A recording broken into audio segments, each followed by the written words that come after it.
Aloha. We'll be starting in a few minutes, so if everyone can find their seats, please. Some small housekeeping items. We have restrooms located to my right in the Hale Pono'i, as well in the lobby here at Hale Kalaniana Ole behind me. We also have some water and light snacks for after the ceremony.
Aloha, kakahiaka mai kako. My name is Ninial Kwai and I have the happy job of serving in the chairman's office of the Department of Hawaiian Homelands. And so I want to welcome all of you on behalf of our chairman, William Aila. Welcome to you, Senator Schatz, Governor Ige, We have four of our former chairmen here today: Kali Watson, Micah Kane, Kaulana Park, Joby Masagatani.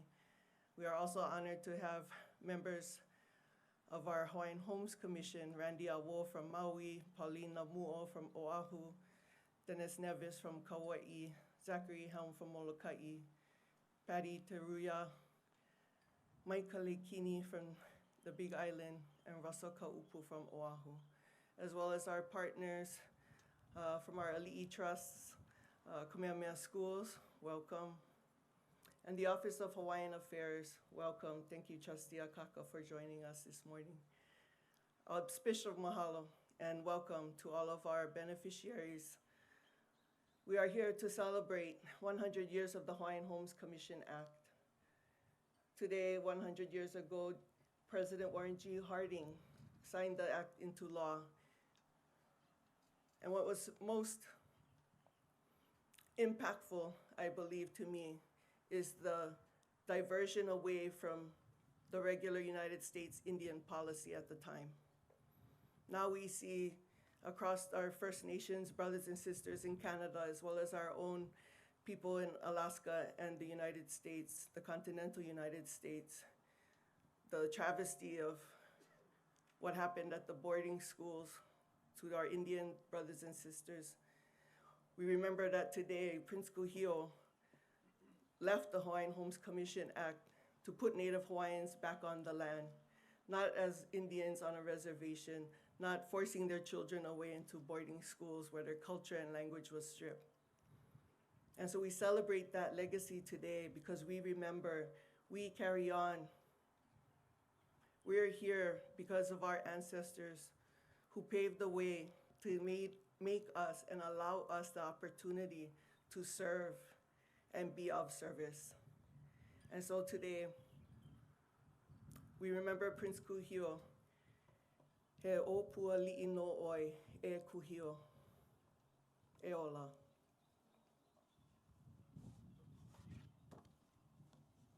Our first speaker here today is a noted scholar, a Native Hawaiian activist, someone familiar to many of us in the Hawaiian community as well as the Hawaii community at large. It's my honor to welcome Dr. Daviana McGregor.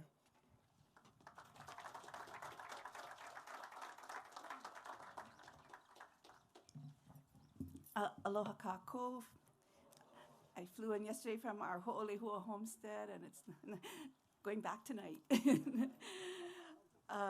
To understand the origins of the 1921 Hawaiian Homes Commission Act, let us imagine that we are in Hawaii in the year 1914, 7 years earlier. With 26,000 full Hawaiians and 12,500 part Hawaiians, we make up 20% of the overall population. The life expectancy of Native Hawaiians is only 30 years, compared to 52 years for Caucasians. The infant mortality rate for Native Hawaiians is over 136 deaths per 1,000 births, while it is only 39 deaths per 1,000 births for Caucasians. Poi mills are largely owned by the Chinese, and the Japanese dominate the fishing industry. With windward streams diverted for leeward plantations, the loss of stream water for kalo cultivation impacts rural livelihoods, driving Native Hawaiians to Honolulu, where they live in crowded tenements in Iwalei and Chinatown, as well as squatter shelters in Kaka'ako at the settlements of Ka'akaukukui and Kulu'aeo. Tuberculosis and other diseases spread rampantly in these areas, claiming the lives of hundreds of Hawaiians. The widespread belief is that Native Hawaiians are doomed to extinction. Prince Kuhio writes at this time, "The Hawaiian race is fast becoming a minority element among the races of the territory. The mortality rate among Hawaiians is exceedingly high as compared to the other races, and if conditions exist as they do today, the race will become extinct in a very short period of time." And then, because Prince Jonah Kuhio Kalanaole had broken away from the Republican oligarchy in 1912 by initiating federal hearings that investigated how Governor Freer had transferred public lands to wealthy private plantations and ranches, Charlie Rice is now trying to unseat the prince in the September 1914 election for delegate to Congress. Kuhio knows that Native Hawaiians, who make up 66% of the voters, must exercise their political muscle to uplift our people. He puts out the kahea. I call on each and all the islands to vote only for Hawaiians from Hawaii to the setting of the sun at Lehua. By voting for our own race, we will be saved. If we Hawaiians win at this election, and I believe we will, then this work will be for the true Hawaiians. By voting for others than Hawaiians, it will be like the plague on our beautiful city of Honolulu. Winning a 2-1 victory over the Haole oligarchy, Kuhio makes a bold move. On November 13, 1914, he summons 200 Native Hawaiian leaders to his home, Pualelani at Waikiki Beach, to form the Ahahui Pu'uhonua o Nā Hawaii, the Hawaiian Patriotic League. Their mission? Reclaim and uphold the traditional principles of good and just living of the Hawaiian race, such as living as one with the land, in one spirit, one thought, one shoulder, and one in work under their leaders and chiefs. The Pu'uhonua staff and members go family to family, investigating their conditions, advising about healthcare and how to save money, helping youths to get training in agriculture and scholarships for private schools. They publish their own Hawaiian language newspaper. By 1918, realizing something dramatic must be done to uplift Native Hawaiians out of poverty and destitution, and when an extraordinary opportunity arises, the Pu'uhonua come up with a brilliant plan to save our people from extinction. The crown lands that King Kalakaua leased out for 30 years to ranches and plantations back in 1888 to generate personal income will begin expiring in 1918. Under the Organic Act governing the territory of Hawaii, the leased lands would be opened up for public homesteading. But these are the Hawaiian national lands that were illegally confiscated by the provisional government and then turned over to the Republic of Hawaii and ceded to the US government for the illegal annexation of the islands. Instead of general public homesteading, why not repatriate these lands to the Native Hawaiians and at the same time attract them out of the squalor of the city? Kuhio wrote, quote, after extensive investigation and survey on the part of various organizations organized for the purpose of rehabilitating the race, it was found that the only method in which to rehabilitate the race was to place them back upon the soil. The Hawaiians were a seafaring and agricultural people. Their entire life was spent in the outdoors. But with the coming of civilization, conditions were changed.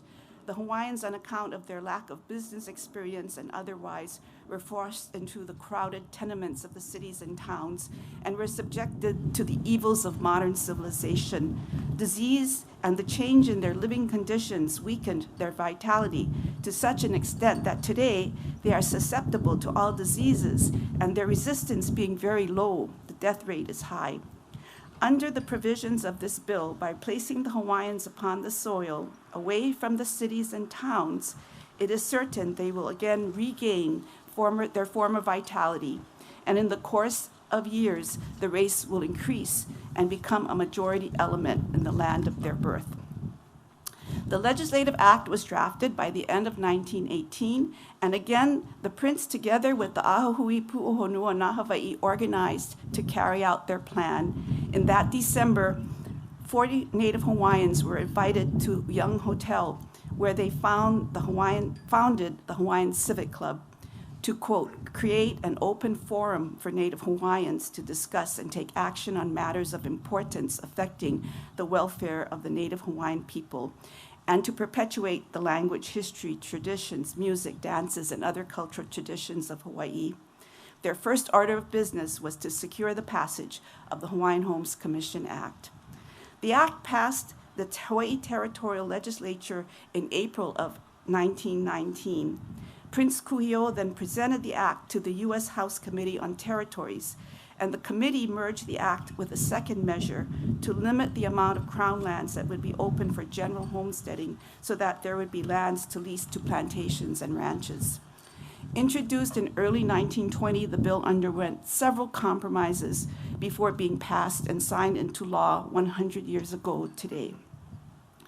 Rather than all of the Crown lands, only 200,000 acres of third and fourth class agricultural Crown and government lands were set aside for exclusive homesteading by Native Hawaiians on parcels for 99 years at $1 a year.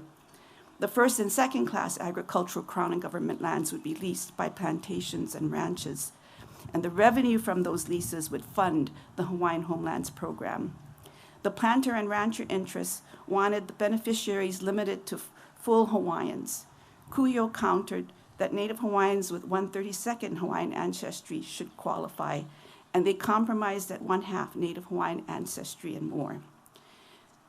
Even though the Hawaiian Homes Commission Act provided lands that made agricultural pursuits challenging, and funding from the plantation and ranch leases was not enough to open all the lands to the qualified beneficiaries, the law set an important precedent, establishing a trust relationship by the U.S. Congress for Native Hawaiians and recognizing the reserved rights of Native Hawaiians in the Crown and government lands of the Kingdom of Hawaii. Importantly, after 100 years, while we only number 2,000 full Hawaiians, we part Hawaiians are more than 527,000 strong within Hawaii and the U.S., with 290,000 Native Hawaiians in Hawaii. That was the 2010 census.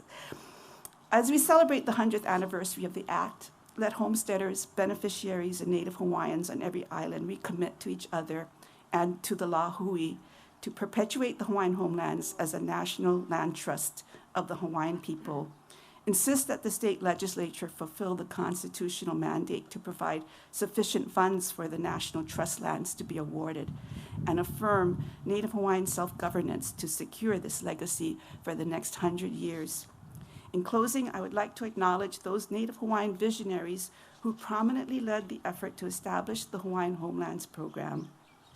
Prince Jonah Kuhio Kalani'anaole, Attorney Noah Webster Aluli, Mayor John C. Lane, Reverend Akaiko Akana, Daniel Pamuaho McGregor Sr., Reverend John Wise, S.C. Dwight, William Sheldon, Rudolph Duncan, Jesse Uluihi, Judge William Heen, Charles Marks, Joseph Ordenstein, Territorial Senator Robert Shingle, Territorial Representatives William Rollins and Norman Lyman. Eo, e ola na o iwi. Aloha.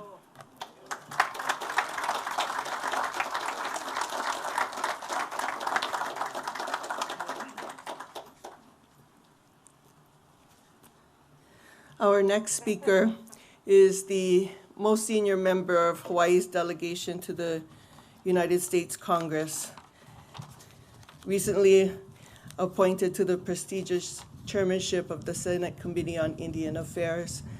Welcome, Senator Brian Schatz. This is for you.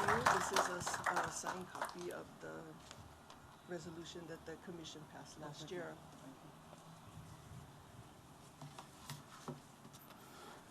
Good morning, aloha. You know, I thought I was going first, and then they said our first speaker is a distinguished scholar, and I said, I guess I'm second. What an extraordinary education you provided. I've certainly been briefed and tried to do a deep dive over the course of my career, and more so as the chairman of the Senate Committee on Indian Affairs, but there is no better explainer than Professor McGregor, so thank you so much for that. I want to thank Chairman Isla and the members of the Hawaiian Homes Commission for inviting me to participate in today's celebration. And as we honor the centennial of the Hawaiian Homes Commission Act and its role in fulfilling the United States trust responsibility to the Native Hawaiian community, I also want to recognize Prince Jonah Kuhio Kalani'anaole's groundbreaking legacy as a Native Hawaiian delegate to Congress and as a leader who fought for justice and secured the passage of the HHCA. As a young man, Prince Kuhio served in the Kingdom of Hawaii's government, including as an advisor to the Queen, and suffered the illegal overthrow firsthand. But Kuhio's deep commitment to Hawaii and justice for Native Hawaiian people inspired him to run for Congress in 1902. Kuhio's lifelong service to the Native Hawaiian people extended beyond his role as a delegate. He reestablished the Royal Order of Kamehameha I in 1903. He helped to found the Ahahui Pu'uhonua Ona Hawaii, or Hawaiian Protective Organization, in 1914, and formed the Hawaiian Civic Clubs alongside other Native Hawaiian political leaders in 1918. That would have been enough.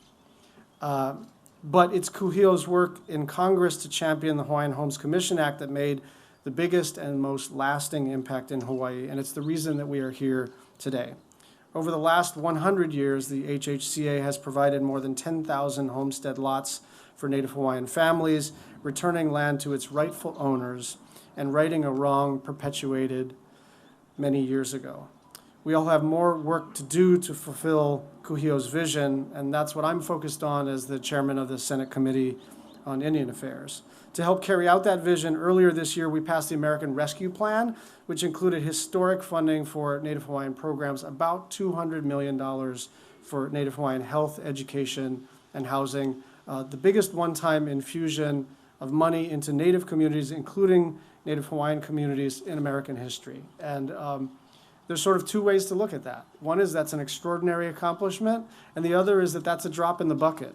And I think it's really important for us to understand that that is the kind of sustained commitment that we're going to have to make over not a couple of years, not 5 years, not 10 years, but generations to right these historic wrongs that Daviana so eloquently described to us.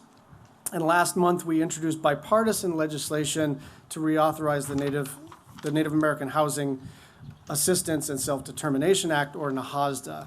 Since it was signed into law in 1996, NAHASDA has delivered billions in federal dollars to tribes and Native communities in Hawaii and across the country.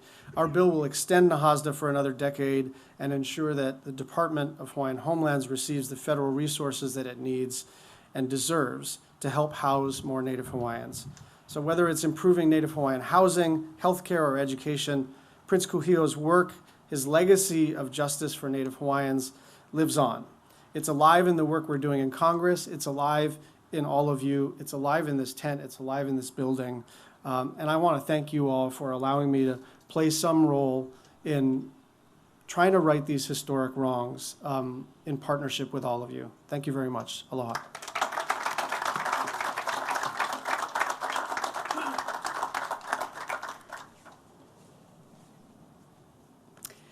I don't think there's anyone here that envies our next speaker having to lead the state of Hawaii during a pandemic. So I want to thank you, Governor Inge, personally, because I feel that your bold efforts to lock down the state early on helped avoid many, many more deaths, as we saw tragically happen in Indian country on the continent.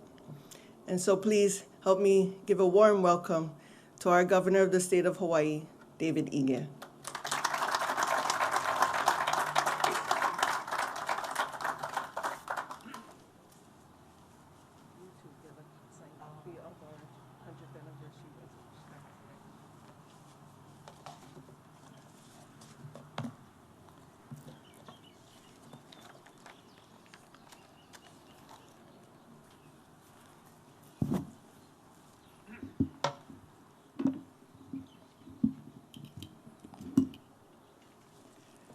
Thank you so much for allowing me to be part of today's celebration. You know, Joby and William and I had talked about this day probably starting 4 or 5 years ago, wanting to make sure that we could appropriately celebrate this occasion. And then COVID happened. And all of the planning and talking really became useless and really not usable. So I really do want to start by thanking Chairman Ayla and former Chairperson Magasatani for continuing to move this occasion forward. I'm thankful that we went to Tier 5 on July 8th to allow us to be able to get to at least 75 or so more people here today to be part of this celebration. And I especially want to thank all of the previous chairs who've had a part of this legacy of the Department of Hawaiian Homelands, all the homestead leaders in attendance today, and everyone else who have been involved with perpetuating the legacy and commitment of Prince Kuhio for all of these 100 years. I'm also very pleased to be with you here today to mark this momentous occasion in our state's history. The signing of the Hawaiian Homes Commission Act set in motion a framework to right historical wrongs of the displacement of Native Hawaiians from their ancestral lands. And thank you so much, Daviana, for sharing that history. 100 years ago today, the Act set aside more than 200,000 acres of public lands to provide direct benefits to Native Hawaiians through the provision of land. I'm very proud of the progress that we've made so far, and we all recognize there is much, much more work to be done. We have increased general fund support for the department to the highest levels ever in the state's history. We continue to appropriate construction funds at the highest levels. And as Senator Schatz had recognized, that's still not enough. We have much, much more work to be done. But we are helping people meet the housing needs with new types of products, new ideas and innovation that are starting to bear fruit. Hawaiian Homelands is breaking grounds this summer on the first subsistence agricultural lots with rural infrastructure.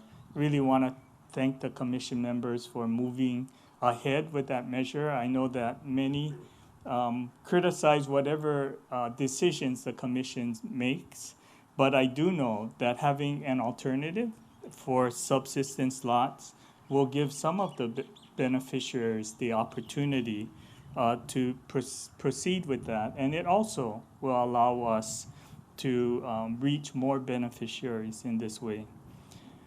In addition, the department's first affordable high-rise project is underway in Mo'iliili.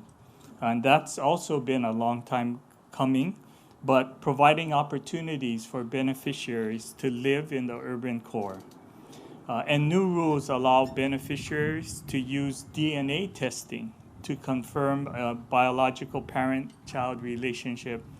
I know genealogy has always been a challenge in this program, and we have to use the tools that we have in order that we can support our beneficiaries. These measures improve the department's ability to serve beneficiaries of the Hawaiian Homes Commission Act and further the department's mission to get Native Hawaiians off the wait list and into stable homes. Additionally, we know that given appropriate resources, the Department of Hawaiian Homelands can efficiently develop new homestead lots for Native Hawaiian beneficiaries. We have provided record amounts of capital improvement funding for new infrastructure projects on the homelands. This includes $78 million in this biennium. It's the largest CIP appropriation for Hawaiian Homelands in the state's history. In this centennial year, we reflect on what's been done and recognize the need that much, much more needs to happen. We continue the mission of Prince Kuhio. For example, we know we need to finally resolve the remaining obligations of 1995's Act 14 settlement. And as one of the co-authors of Act 14, it bothers me that till today, more than 20 years later, almost 20 years later. We still have not, well, actually it's more than 20 years. We still have not finished the settlement that was set in motion in 1995. We were making tremendous progress, and then the pandemic happened. So I just want all of you to know that I'm committed to completing that before the end of my administration. It is important for us to follow through on those commitments made a while ago. There is still much work to be done to fulfill the vision of Prince Kuhio. But today, let's take a moment to acknowledge his efforts and those of other Native Hawaiian leaders throughout the 100 years. They have championed for, negotiated, and enacted a unique program that continues to serve their people into the 21st century. And thank you for all of you for being part to ensure that the legacy continues. Mahalo to all of you. I do have a proclamation that I will be presenting to the chair that proclaims the Centennial of the Hawaiian Homes Commission Act on this day, July 9th, 1921.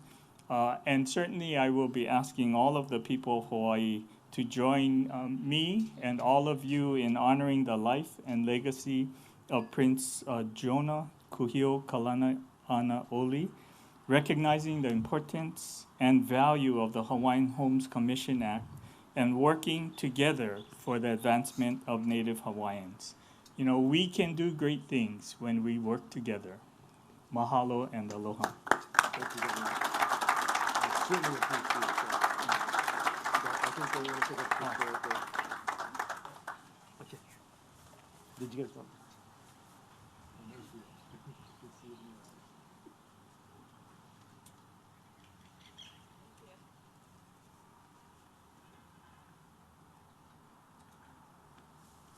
So much for your kind words and your good deeds.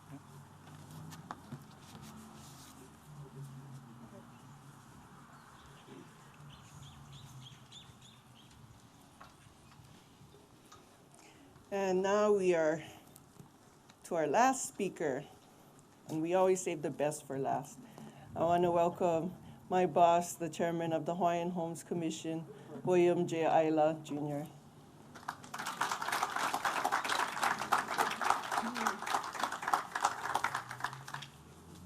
Oh, you got a button. Thank you. And anyhow, you're supposed to finish that with no pressure. So aloha mai kako, everyone. Governor, I was supposed to be seated next to you. Don't feel disrespected. When Daviana called forth all of those kupuna who played a role in what we're celebrating today and the kuleana that we continue, she put a lot of pressure on because they're here with us, they're watching, to make sure that we fulfill the mission that they started. So I was nervous, that's why I stood up over there. All those kupuna watching, I don't want to screw up. I also need to put on my glasses. So, and my handwriting is so terrible that I hope I am able to make out the bullet points that I wrote down. So I want to mahalo everyone for being here today to honor us and to honor all of those folks, including Prince Kuhio, that created a wonderful program with wonderful opportunities for Native Hawaiians to not only rehabilitate themselves, but to thrive and to prosper. It's really about acknowledging the past, knowing where we are in the future, and then figuring out how we're going to move forward. So I'm going to start with some interesting parallels. So Senator Schatz, you're serving in Congress at a time following or at the ending part of a pandemic, very similar to what Prince Kuhio was exposed to.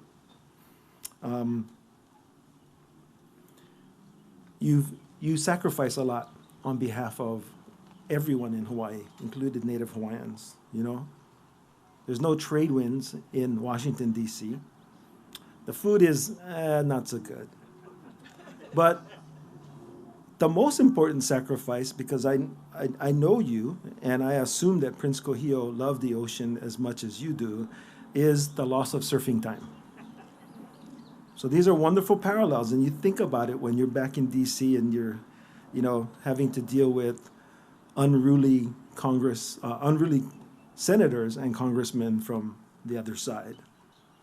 He too had to compromise, and I know that you will have to compromise, and you will do it honorably and graciously to get what we need done in Hawaii.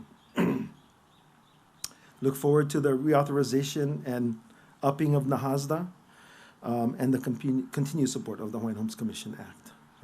We're counting on you. Governor, I don't know why Keith chose me at, you know, one dinner we had at Washington Place to say a few words about you, and I remember the words that I said, that I most admire your quiet strength. And I think I admire it even more so now, because of seeing you steer us through this pandemic. Yeah, when you're the steersman on the canoe, everybody in the front going, "We should go over there. We should go over there. Hey, turn around. We should go the other way." But you've kept your eye on the destination, and you've kept the paddle in the water, and you've kept us going straight. You know, we look forward to your continued support. We have had in this budget, I think, proportionately the highest increase in both operation costs and CIP allocations. And you took great care in making sure that any budget cuts that we needed to take because of the economic situation we were in were very surgical and not, you know, not too detrimental to the department and to beneficiaries. We also look forward to your continued support and continuing and completing the things that you've set out for us. I do appreciate personally your respect for the Hawaiian Homes Commission Act and respect for the commissioners, in that you know clearly where the governor's line is and clearly where the commissioner's line is. And nothing was more evident than that in your handling of our legislative endeavor of the Gaming Act. And I do appreciate your patience with me, in particular, and with the commission as a whole. You know, we're always going to look at new things and see how far we can get. I know that there were some legislative folks that were invited today. I don't see any, but I also want to thank them for their increased support of us in the budget. But we can't do what we need to do without the support in the budget. It's very evident from you know, how many people we have working and how many people we have available to get the day-to-day things done. Commissioners, you know, I feel your pain. I know our beneficiaries are different. All the other boards and commissions, they don't have people come to their houses. Our beneficiaries come to commissioners' houses and share with them their concerns, their hopes, their dreams, their frustrations, and I know it weighs a lot on your shoulders. Yeah. I hope they don't come to your house like they come to my house on Sundays while you're eating breakfast. That's the level of commitment and the level of the exemplification of kuleana. And I see it in your eyes, and when I take your calls and the department is able to resolve some of the things that they bring to you, we feel great. There are things that are more complex that it'll take a little bit longer to resolve. Former chairs, I say to you, mahalo nui loa for your service. And I hope that when I'm done, there aren't too many people that will say, "What was they thinking?" Right? I mean, I'm sure you get that now. And I'm sure that people will never understand the conditions that you faced, the limitations that you had, the creativity that you put forward in fulfilling the vision of Prince Kuhio, in doing the best you could with what you had. And that is admirable. And I do want to thank all of you for your years of service and just taking on your shoulders also the weight of 100 years of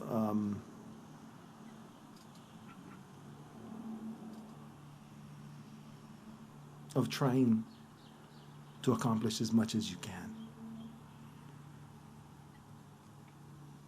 To our friends, you know, and in each of your administrations, you know, you had people that were the rock, right? So Ben Henderson, Daryl Yagadich, others. In our time, we have Rodney Lau, Stuart Matsunaga, these guys with 40 years or more who take calls on Sundays, who, you know, Hawaiian Homes is them. It's their purpose for being, even sometimes at the expense of their families.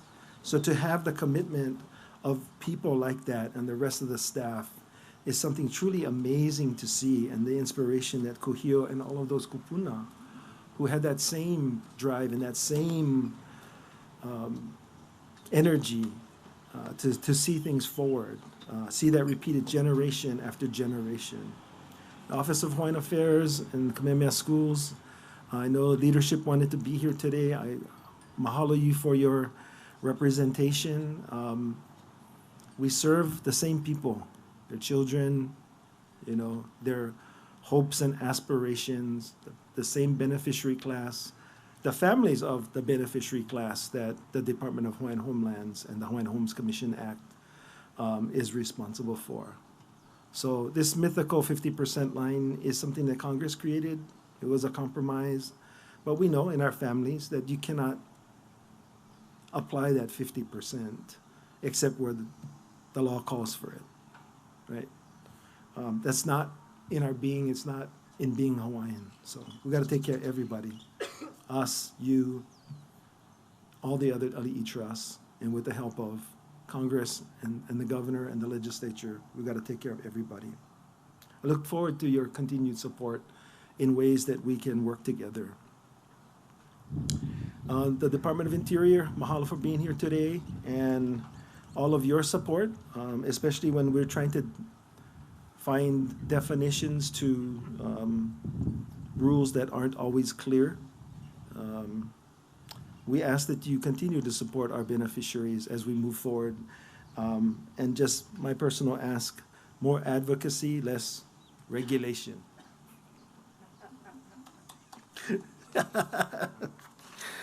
Okay, and then finally, you know, the folks that we're here for and the folks that do the bulk of the work, that take the responsibility along with the commissioners, because people come to your homes, people meet you in the store, people will stop you on the side of the street, all of the homestead associations.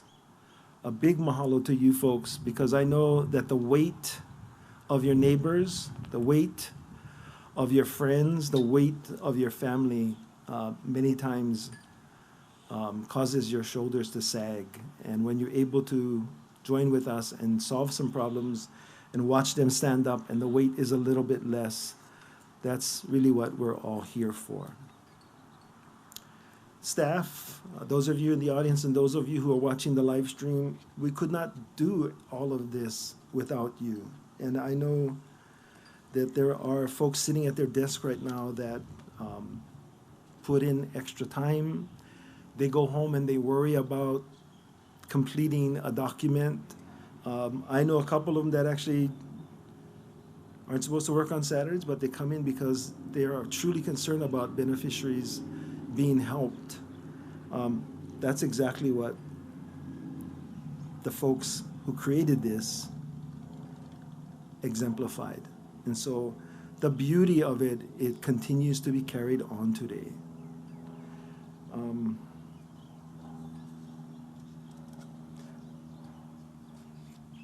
And finally, all of us, we often forget about our spouses, yeah, that allow us to do what we do. They sacrifice keeping tabs on the family to make sure that we can be at work late at night, that we can travel to places that need to be paid attention to. And so, mahalo for our spouses, and I'm sure those kupuna who traveled were equally supported by their spouses, because it takes a family to implement the Hawaiian Homes Commission Act. It takes a family to make sure that the next 100 years is more successful than the past 100 years. And with that, we're all one big ohana with one purpose, looking back at kupuna that preceded us, that gave us a charge, that laid into us the kuleana to do what we need to do. I would like to, before I finish my remarks, I'd like to explain a little bit about some of the ho'okupu, and I would encourage those who brought ho'okupu with them, as they come up to the receivers, please share with them what it is and why you brought it. Those are important things. You're all here today, and even if you did not bring ho'okupu, you brought your mana, and your mana is your ho'okupu. That mana resides here now. That mana is the strength that staff will use when it's late at night and they're tired to get that last document completed. That's what's important about the energy that has been brought to us by our kupuna. So, Senator Schatz, you have a beautiful kalo that was grown on a Waianae ag lot that was part of the Acceleration Award by a beneficiary that is a very hardworking beneficiary and is one of those spouses that I referred to. Governor, you have a variety of moi, which was actually grown on the grounds of Halekuhio. About 7 months ago, 3 crazy people decided, hey, we're going to plant taro over here because we need to connect to the Aina here, and the Aina needs to connect to us. So Deputy, myself, and Stuart Matsunaga, who started off as an agricultural extension agent for DHHL, has a mala. And then I will ask if anybody wants to see it, please join us on the other side when you're done. We're particularly proud of the corms and especially yours with all the oha, right? Because that represents future generations. Stuart, you have one of the moi to provide on behalf of staff, and it's really the connection of staff to the Aina, to the work. Joby, you have, not in your hands yet, but you will have some vai that was obtained by Kaipo Duncan, and unbeknownst to all of us at the time, he was sent over to Kauai to do work, but then he hadn't, you know that section in your job description that says other duties as required? Okay, brother, go to Koloa, the birthplace of Kuhio, and there's a fish pond. We want you to bring back some water. And in doing so, we started talking about the importance of vai, right? Because vai is life. Life, it brings life. But it's also the birthplace of Kuhio, which is also the birthplace, if you go back far enough, for the Hawaiian Homes Commission Act, when you think about it. So this vai, the story that we learned as we haku this event together is that Kaipo Duncan's grandfather, great-grandfather, Rudolph Duncan, is the first commissioner on the Hawaiian Homes Commission. You see how these things pili each other? It's amazing.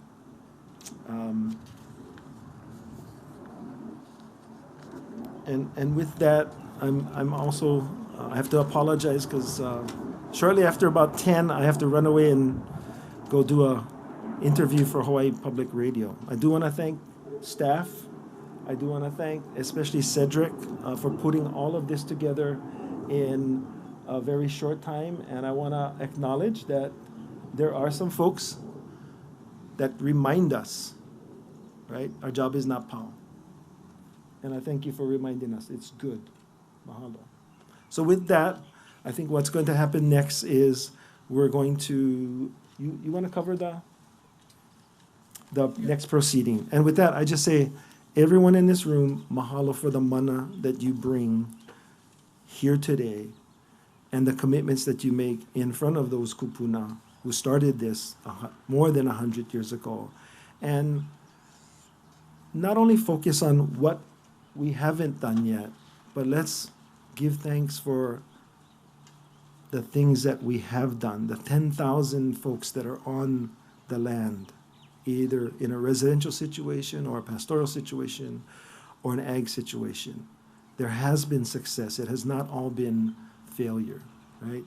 I know some of you live on homestead, and so with that, I'll say mahalo to those kupuna who started us on this journey 100 years ago.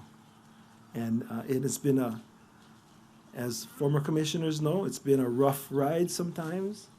And you know those moments, I know Governor, you've seen it, those moments when we actually award and the auntie comes up and receives her award and takes her picture and starts crying. Man, that is what we do, why we do, what we do, for how long it takes to do it. So with that, I say mahalo nui loa and mahalo to Prince Kuhio and all the kupuna Deviana that you brought forward today. Whew, heavy responsibility. Mahalo.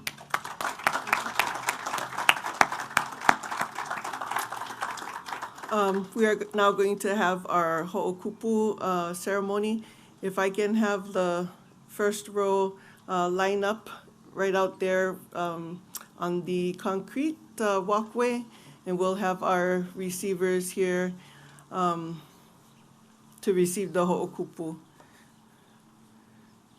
Any commissioners who want to receive after you give your ho'okupu, you can go stand by the table and staff will take the ho'okupu and give it. And then our second row, you guys can start lining up behind them already.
And then we can have the rest of the folks who want to line up, begin lining up, and you can stand by our star compass.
text you all on. Brandon, you're super. Correct. Yeah. I mean, I get your emails.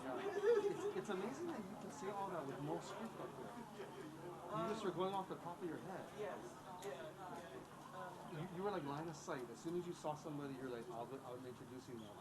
That's a talent. Not very many people can do that, especially when everybody's looking at you. Yeah. You know, I think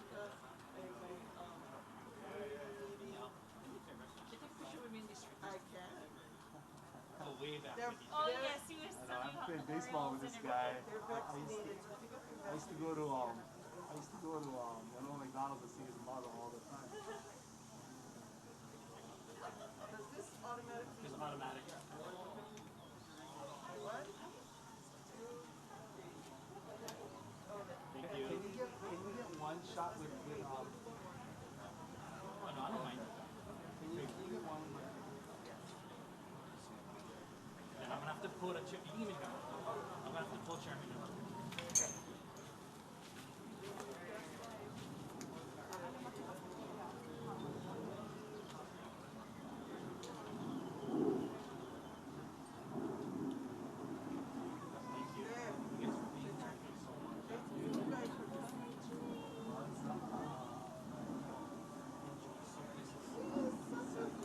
And your babies are teenagers now. Devin and one here. Yeah.